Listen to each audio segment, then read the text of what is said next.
Um, so good evening. Thank you for joining. And I want to open this evening's question with the following. For those who are following, those who are online, I will be sharing sources on screen as and when is relevant. And for those who are here, I have a handout that I'm not going to give out yet, but I will soon. So consider the following scenario. It's a bright, sunny day, and a driver is alone in their spanking new self-driving vehicle, sprinting along Highway number 1 from San Francisco to Los Angeles. They're sitting back, enjoying the view. They're looking out through the trees, trying to get a glimpse of the crystal blue water below, moving along at the 55 mile per hour speed limit. As they approach a rise in the road heading south, a school bus appears, driving north, driven by a human, and it veers sharply towards the car.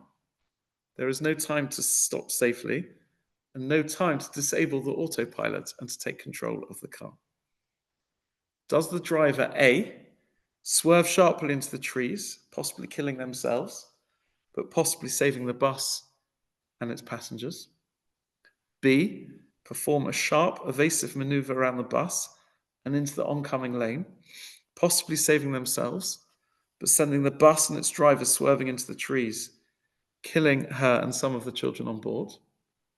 Or C, hit the bus, possibly killing themselves, as well as the driver and the kids on the bus? In everyday driving, such no-win choices may be, Baruch Hashem, exceedingly rare.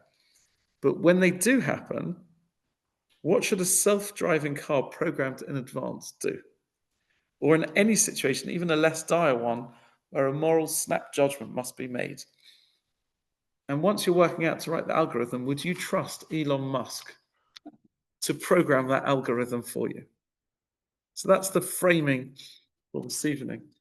I saw an article in the Times on the it was, looks up again today. It was printed on the 27th of June, written by Tom Whipple, and he framed it as follows: as fully autonomous vehicles take to the streets in California, it is beyond time, philosophers have said, that we consider their internal ethical frameworks. When they decide whether or not to let people cut in, should they be guided by Kantian categorical imperatives? When they consider how close to drive to other vehicles, should they apply Benthamist principles? And if they absolutely have to choose, is it better to run over 2 pensioners or 1 pregnant woman?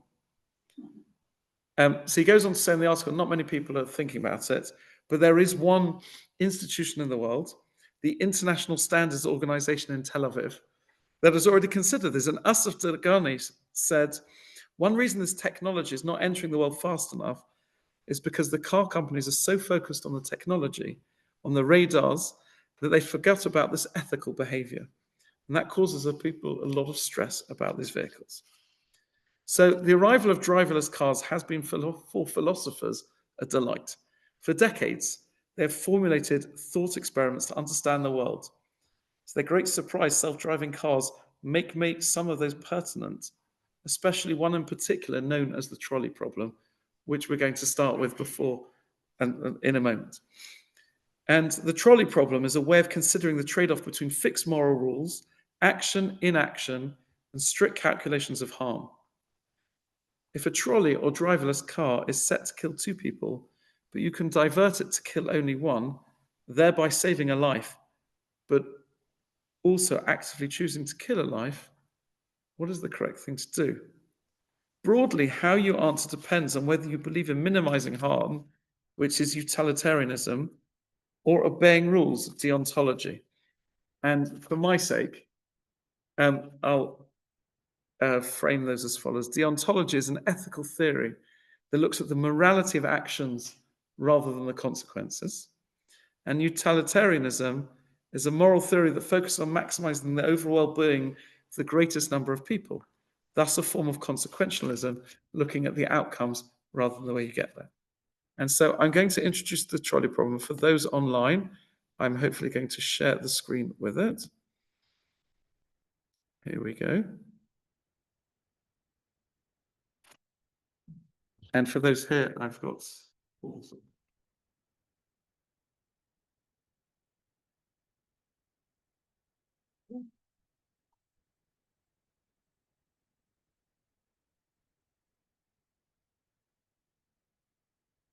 So in front of you, either on the screen if you're following, or here, you have these sources that show the trolley problem, a famous problem, a runaway trolley barreling down the railway tracks.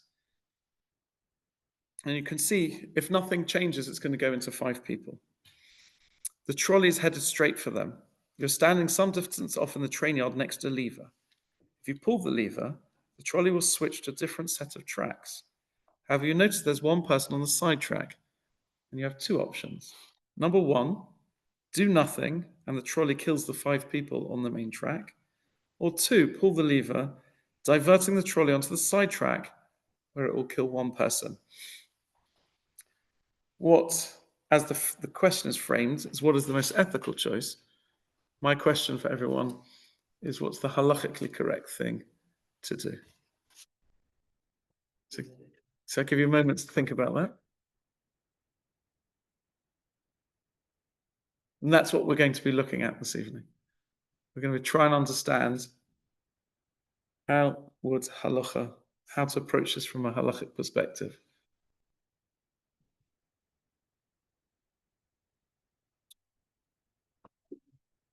Vivian, come on, sorry. And speak up so people online can hear. That you don't make the decision to alter the trajectory of the trolley, even though it might kill 5 people. But at least you're not taking an action to kill someone. You're just not taking an action to stop it. So Okay. So not doing something positive. So halachically, we would say sheva v'al tasa. I'd better to do nothing. Sheva al tasa. I'd not to do nothing. That's the correct thing to do. I do think it depends a bit about numbers. If there were 50 people or 1 person, I'm sure everybody would go for the 1 person rather than leaving. Okay, so are you saying, and Vivian, you've got a right to come back here. Let's say it was 50 to 1 rather than 5 to 1. And we could discuss whether there's a difference, whether it's 2 to 1 or 50 to 1. But let's say it's 50 to 1, and you're saying that the right thing to do is to pull the lever. I think, What point? I don't know, but I'm just saying emotionally, how can you let 50 people die when you've been to pay for it? It's just principle of Chef Valta says it went with 5 versus 1. What makes it different? I'm not saying that. I'm saying perhaps there is no ethical difference, but I'm saying emotionally there is difference.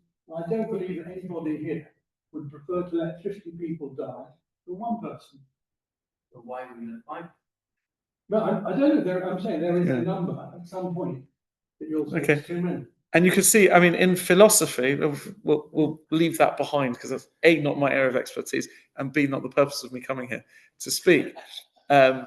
This seems to be an argument between deontologists and utilitarianists, with you taking the utilitarian approach that focuses on maximizing the overall being for the greatest number of people, whereas Vivian is taking the approach of the deontologists. Have you ever been accused of being a deontologist before? I'm not sure. Yeah, it's the morality of the action rather than the consequences. Someone's just put on the chat, I think it just flashed up, to summarize the points that were raised in the shul. The first point was that Sheva al Tasa, it's better to do nothing. How can you possibly justify pulling that lever and actually causing people to die, even though it's a lower number of people? Whereas Simon's approach was that, let's say it was 50 to 1, and there's an argument whether 5 to 1 or 50 to 1 makes a difference.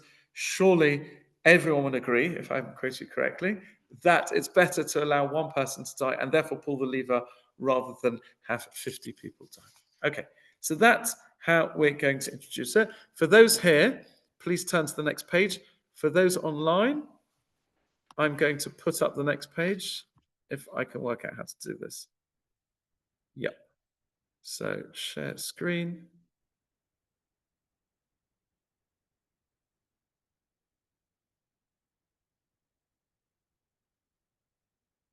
Yeah, so we're looking at page 2 of the source sheet. I'll give everyone a moment or two to read through these 2 sources. So sources 2 and 3. The first is a Gemara in Sanhedrin, Daf Ayin Daled Amud Aleph. The second is from Yerushalmi and Trumas, Daf Mem Zayin Amud Aleph. Have a look at these sources, and then we'll give you a couple of minutes to do that, and then we'll come back to them. We'll see and think whether they are relevant at all or not to the question that we asked, the trolley problem.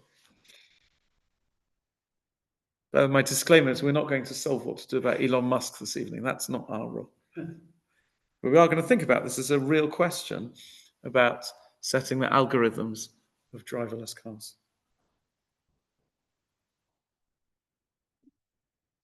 And hopefully everyone who's got it on the screen can see the sources. But we will go through them in a moment.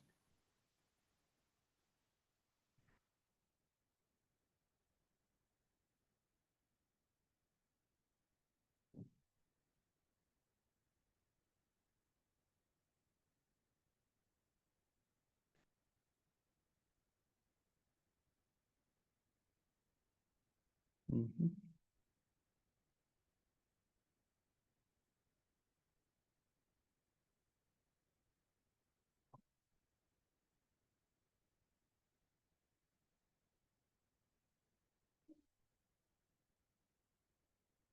Okay, so source 2, this is Gemara in Sanhedrin Ayin Dal Damadav. It also appears in Pesachim, Daf Chof Hey, a famous Gemara about whose blood is redder.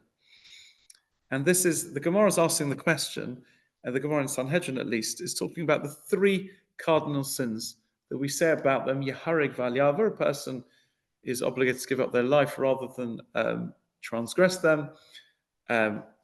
One of them is immorality, adultery. Another is avodah zarah, idol worship, and the third or the first is murder. And so here the Gemara is saying, how do we know that one should give up one's life? Because we tell the story with Rabbi, it's based on logical reasoning that one's life is not preferable to another, because how do you know that the other person's life is the other person's blood isn't redder? We then move, and this is a fascinating case, to source 3, because then we discuss that's 1v1. What do we say about more than one about another? And here we have this case. It was, and I'll read it. I'll just go through it quickly. So there's a group of people, and they met a group of bandits, and the group of bandits says, "Give us one of your group. We will kill that person. And if not, we'll kill all of you." It would be halachically incorrect to hand over that person. The Gemara then goes to say, however, if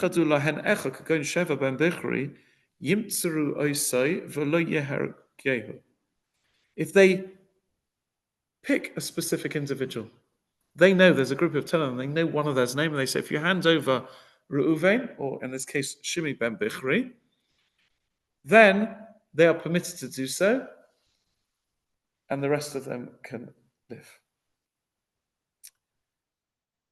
We'll come back to this in a moment, because it says, Omer Reb Shimon ben Lakish, Rish Lakish says, V'hu sheyeh chayv misa k'sheva ben Bichri. One can only hand over that. The first opinion is Rabbi Yochanan.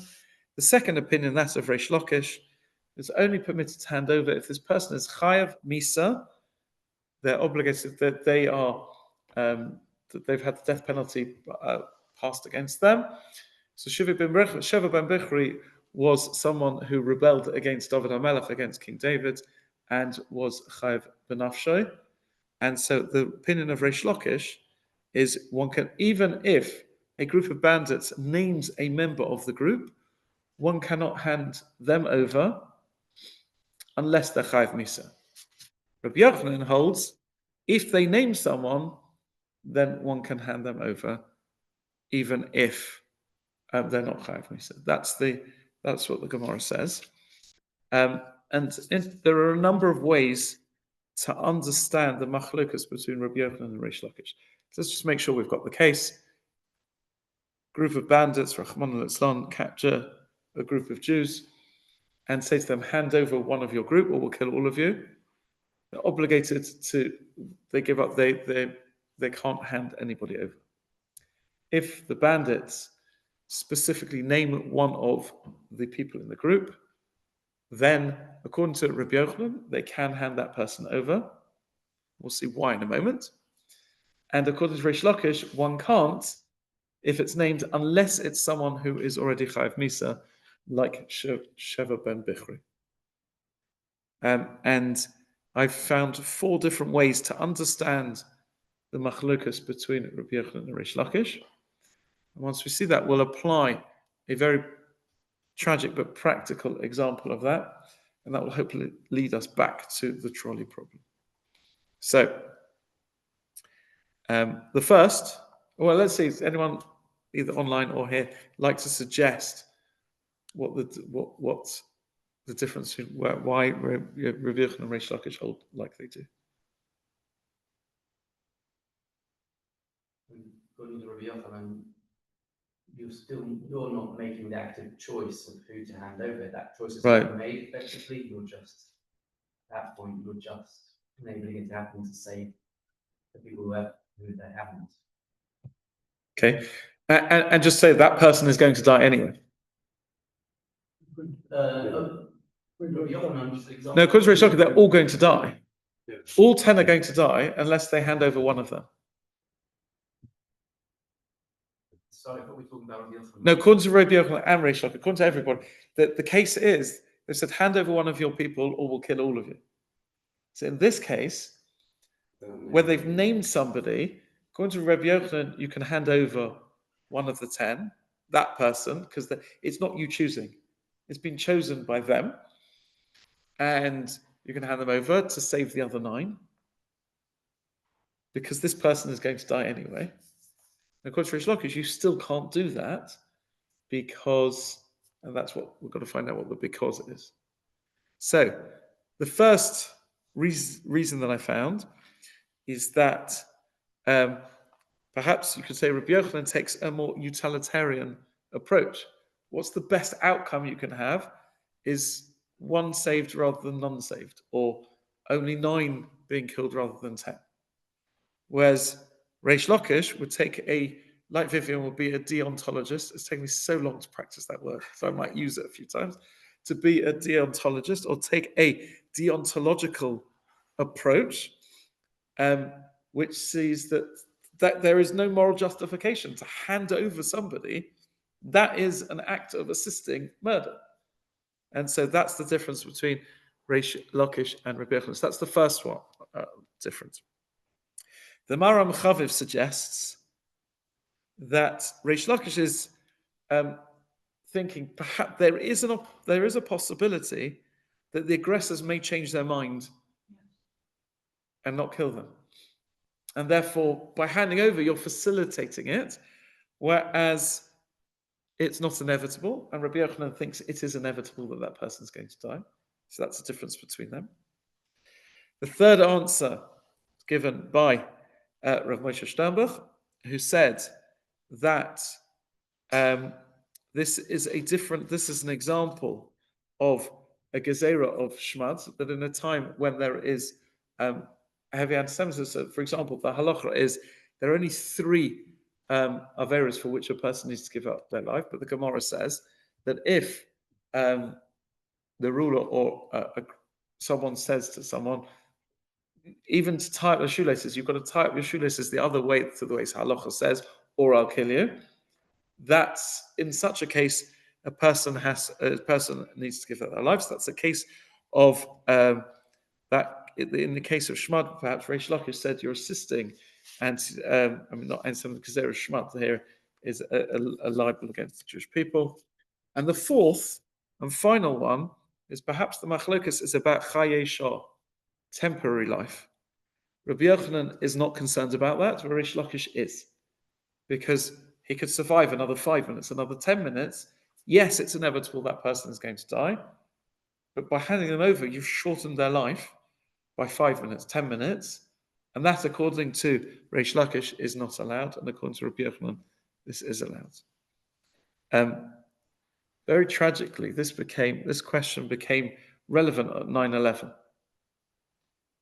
At 9/11 in New York, there's some story that went round, whether it's apocryphal or true, I don't know, that after the first plane went into the Twin Towers, that the vice president, I think his name, Dick Cheney, put out a rule. I'm not sure why it wasn't George Bush. I think he'd been taken into hiding. But Dick Cheney put out a rule that if any plane in the sky doesn't listen to the importance to turn around and land, the plane should be shot down to avoid any more problems. It didn't happen. I'm not sure why it didn't happen, but that was so let's look at that question. Was Dick Cheney right through the eyes of Rabbi Yochanan and Reish Lakish?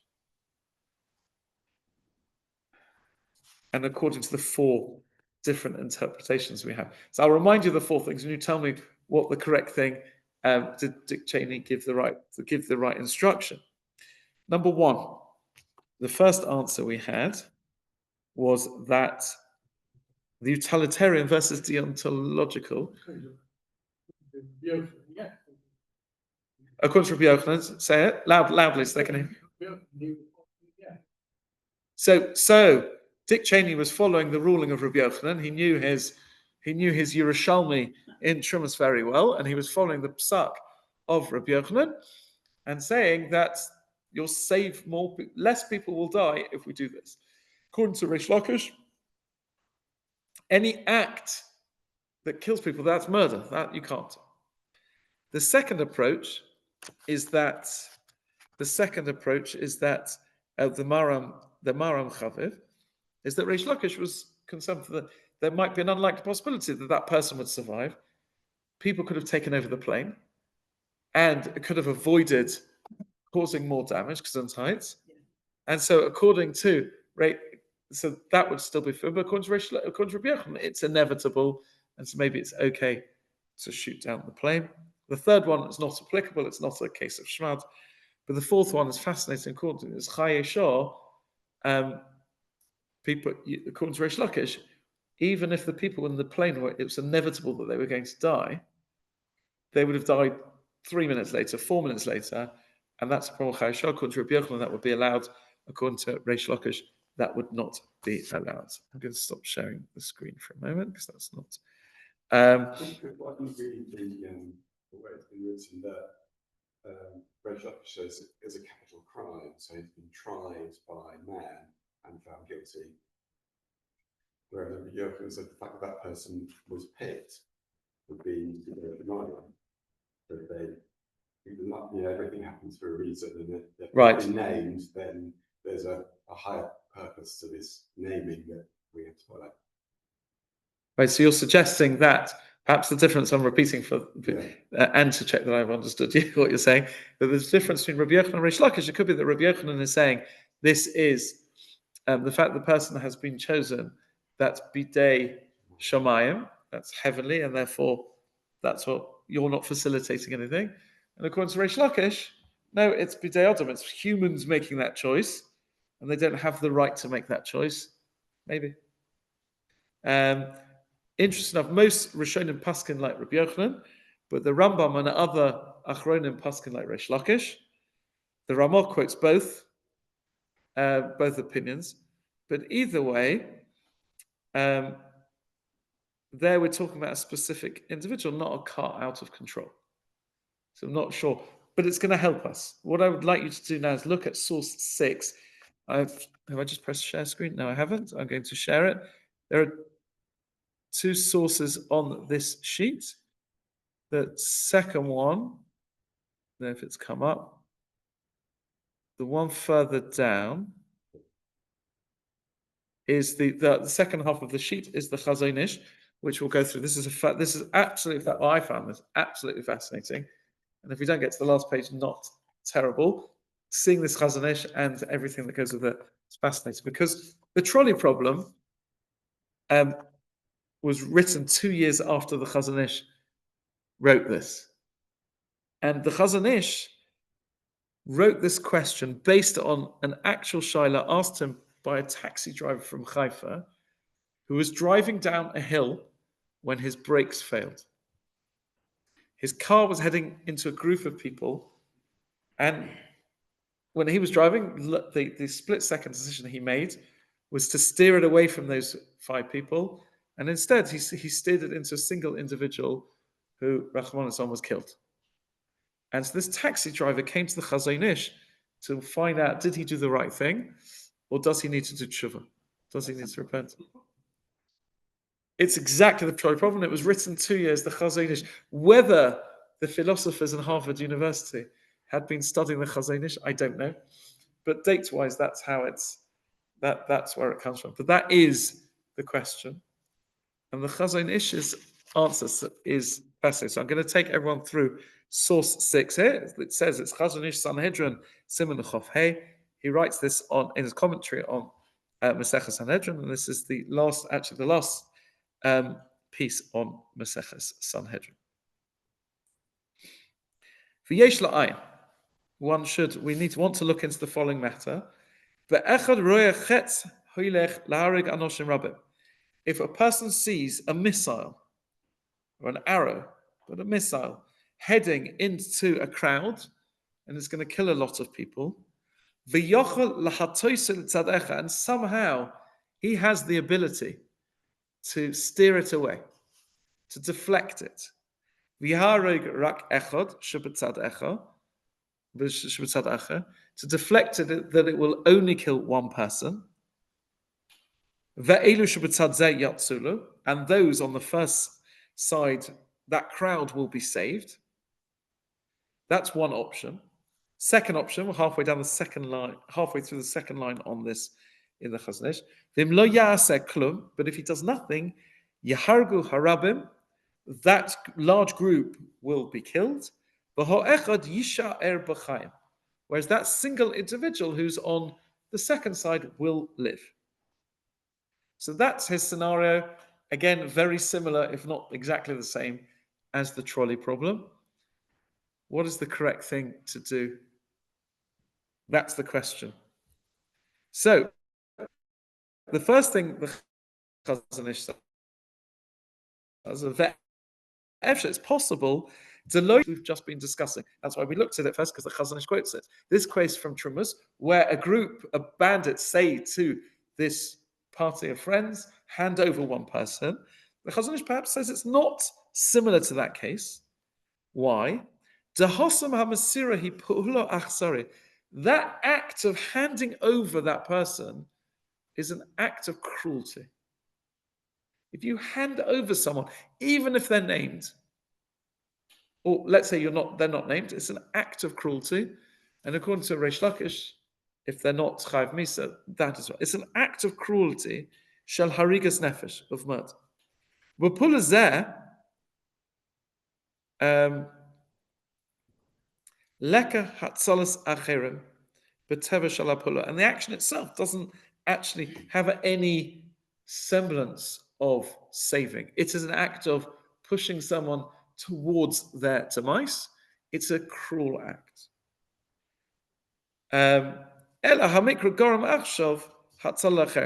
But by the by, people will be saved as a result of that. That's the Chazon Ish says.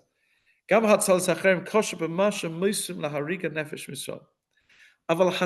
now 1, 2, 3, 4, 5, 6 lines down. At the beginning line, but by pushing off, deflecting this missile, that in itself is an act of saving. So as pushing the person towards the murderers is an act of facilitating murder, it's a brazen, cruel act. Deflecting the missile, you're deflecting it away from the 5 people. That he claims is an act of Hatzalah. That's an act of saving. It's not connected to the person who ultimately gets killed, on the other side. It's tragic, but it just so happens that as you save 5 people, it happens to fall on another person.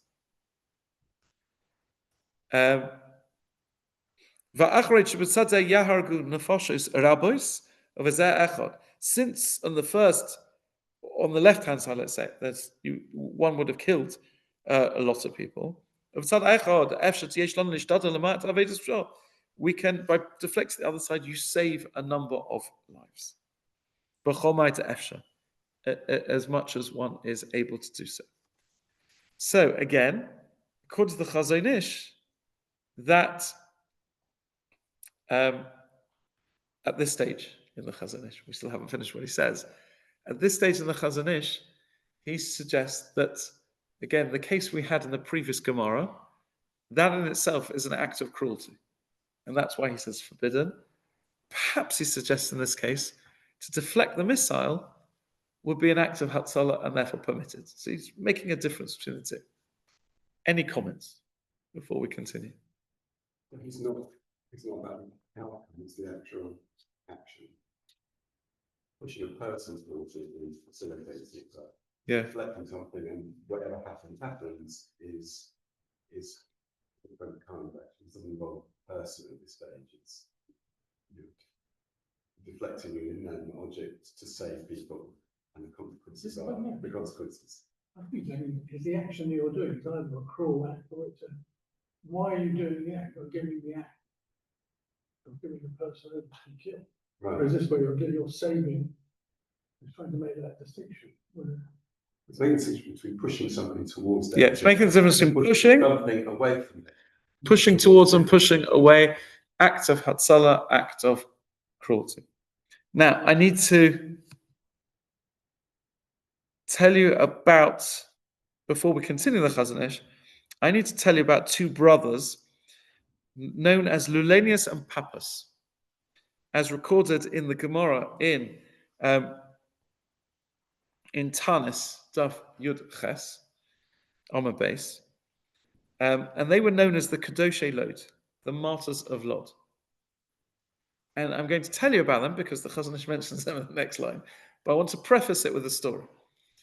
And a story that's become so much more poignant over the last couple of years for all sorts of reasons. So in 2009, the then, I don't know if he was still the chief rabbi of Israel, but Rabbi Yisrael Meir Lau, Shlita, told over the story about his Rebbe, Rav Shlomo Zalman Auerbach,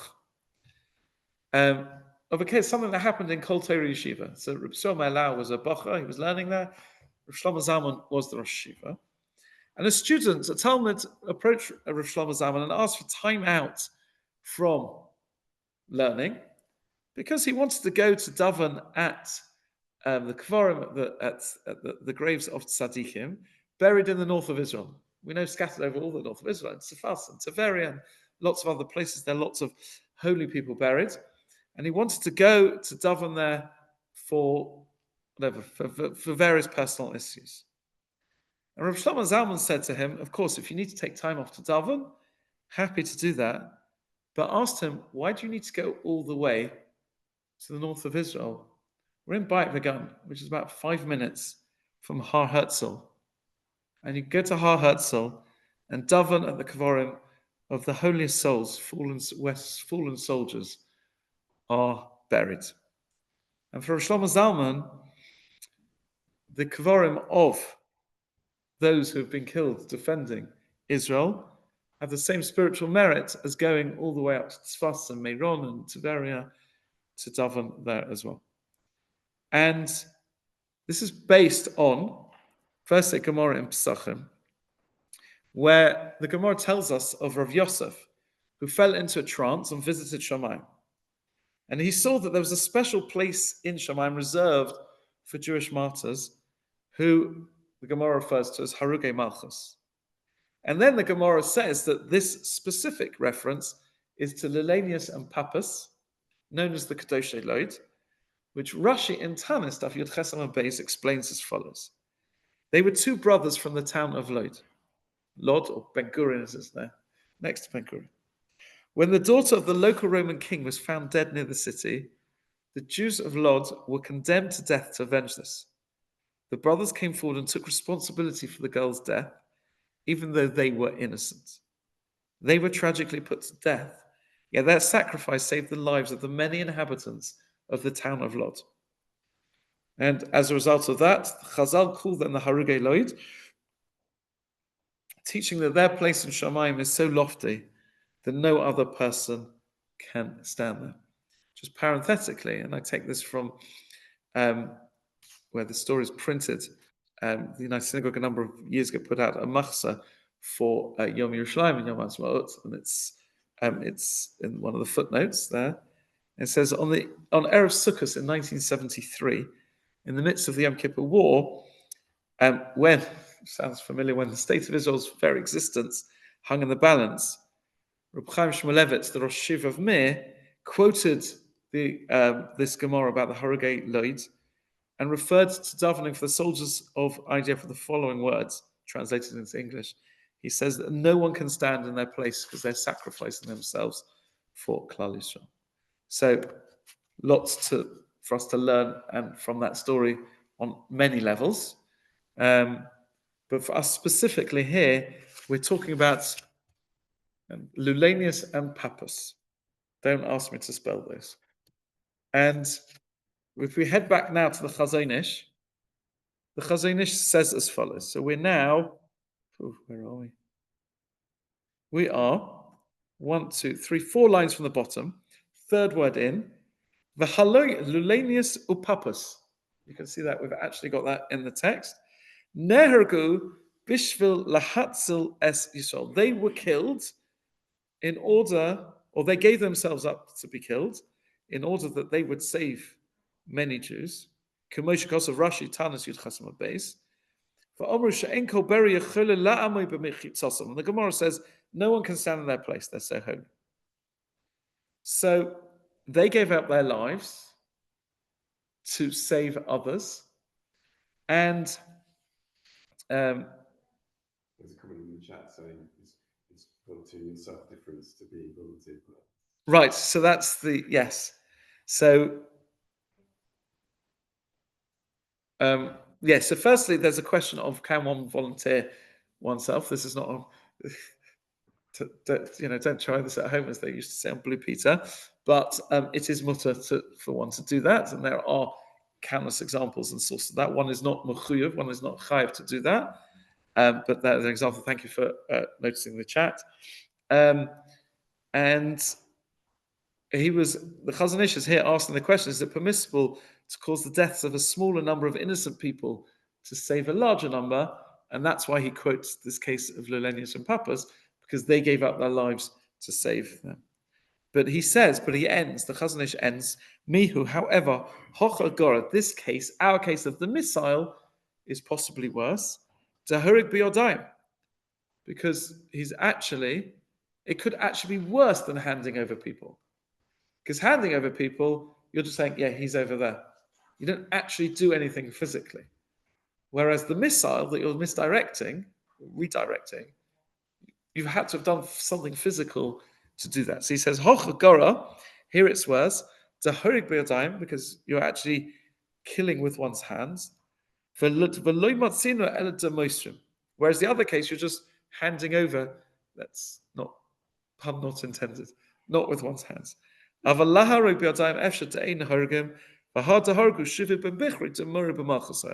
only way it's permitted to hand over Shavik ben Bechra is because he was someone who rebelled and was Chayiv Misa. Umihu tzorachim. He ends with tzorachim, he ends without a conclusion. The Chazon Ish is stuck on the trolley problem. He doesn't give an answer to the trolley problem. Interesting enough, 2 years after the original trolley problem came about, and you'll have to imagine the picture. So if you're looking at the trolley problem on your screens, I'm going to put up for those online, just put the original picture back up. And put the original picture back up. Here we go. There we go, there's the original picture.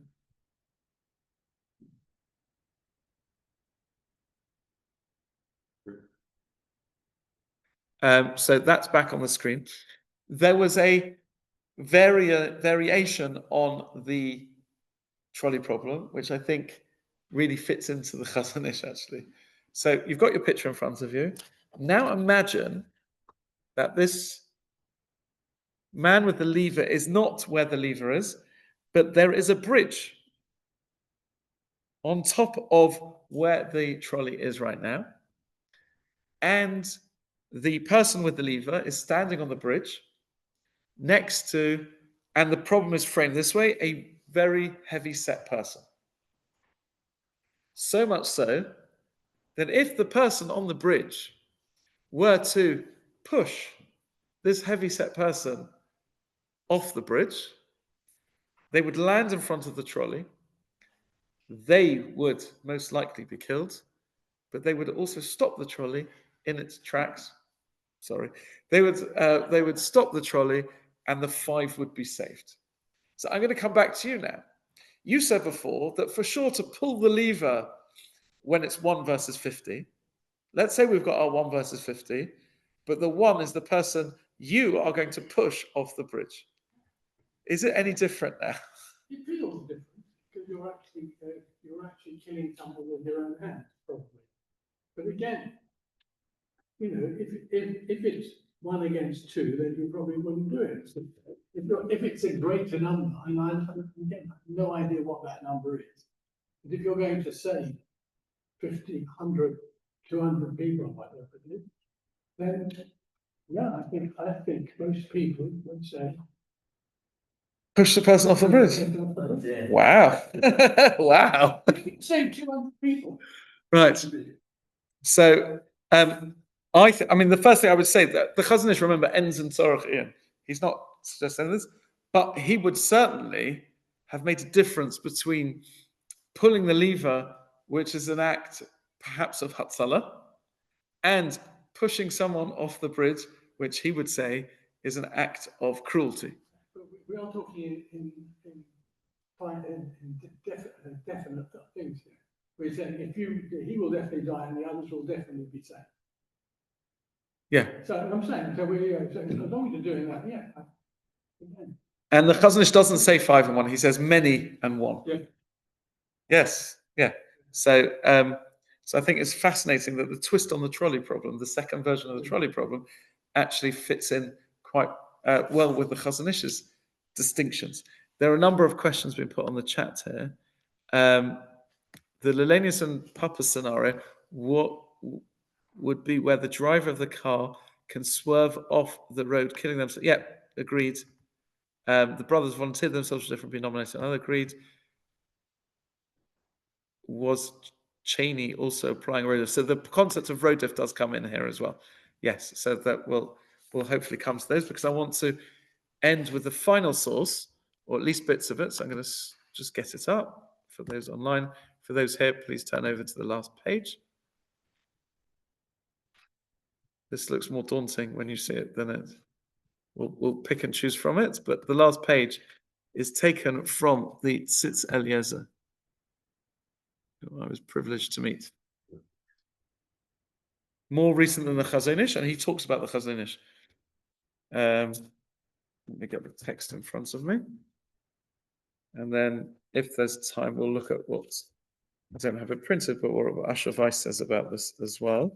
I give the heads up, because we've only got 8 minutes left, that the Tzitz Eliezer disagrees with the Chazon Ish. Well, the Chazon Ish is, sorry, he disagrees with the Chazon Ish's attempt to distinguish between a Masa Hatzalah, an act of saving, and a Masa Achzar, an act of being cruel. As Vivian points out, the Chazon Ish doesn't actually conclude that way, but he leaves it with in Tzarech Ian, we're not sure.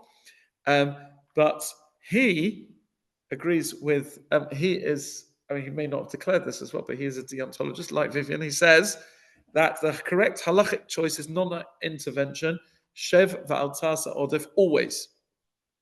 And so, as such, in the case of the out-of-control car, it would be better for the car to continue on its path and to kill the larger group than to intentionally steer it into an individual.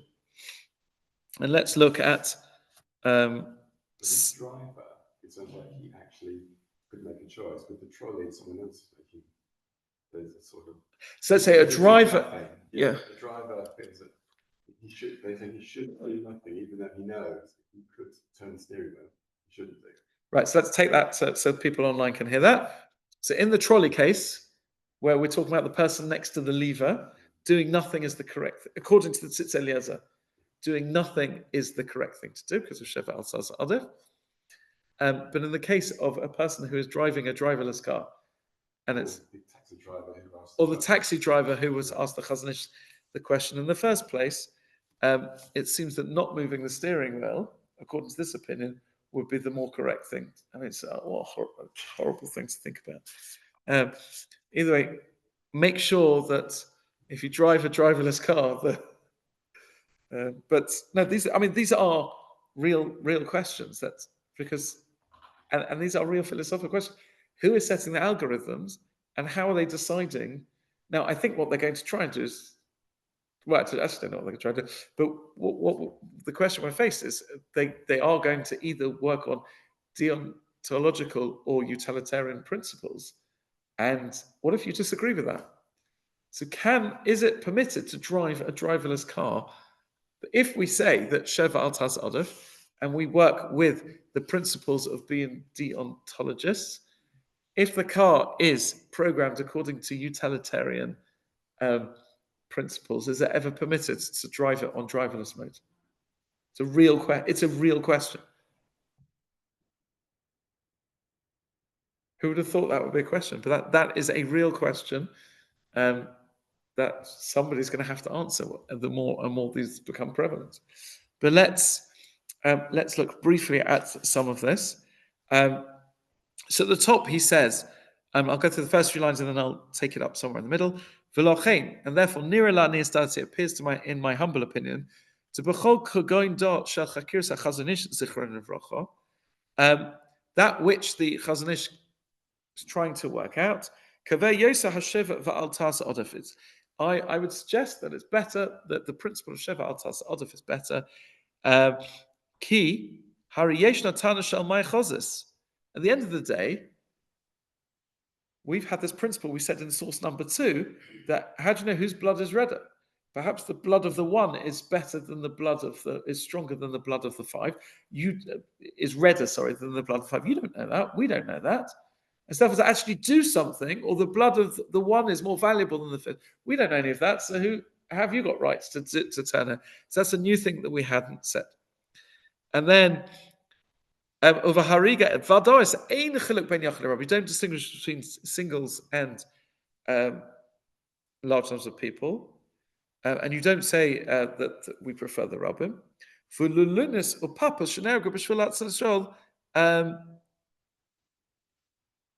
he says that's only permitted because they were in danger anyway. So he goes there. What I want to show quickly, given the 3 minutes left, if you look in the second paragraph, 1, 2, 3, 4, 5 lines down, after the 3 dots in the middle, he says, "V'zois ladas ki chaker Chazon Ish zal hanal." That which the Chazon Ish discusses above, he lo rak tior the turtit betirti. It's not just theoretics. It's not just theoretical. Where he talks about a missile going in. I'm skipping a line. It's a genuine, practical, realistic question. You've got lots of examples, and they go to the beginning like going al kli rechav. Well, let's talk about a car. It's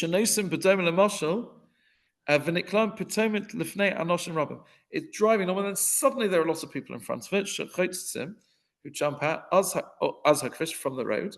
You could do an emergency stop, and that way you won't kill anyone. But by doing that, there's a person behind that will get killed. And so this is pre-driverless cars.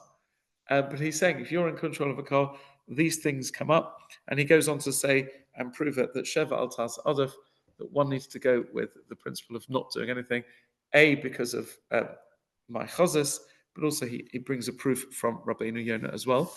But given the time, we don't have time to look into all of that. But again, this is something that I thought was fascinating to look at. But it actually, the more technology improves, the different kind of questions that come up that we may not have even imagined were questions. But but we think about the value of life through this. We think about the value of decision making, but also that the Torah has something to say on everything. And that is what guides us to think about this. What is the right way to go? The right way to go. So even though philosophers are only just starting to think about it, the Chazon Ish blazed a trail in the 1950s. So let's talk about it. Rav Osher Weiss is talking about it. Many people refer to it as well. So I think we'll leave that. Any questions? Happy to take. I think that during the war, I heard once, when the V2 rockets were coming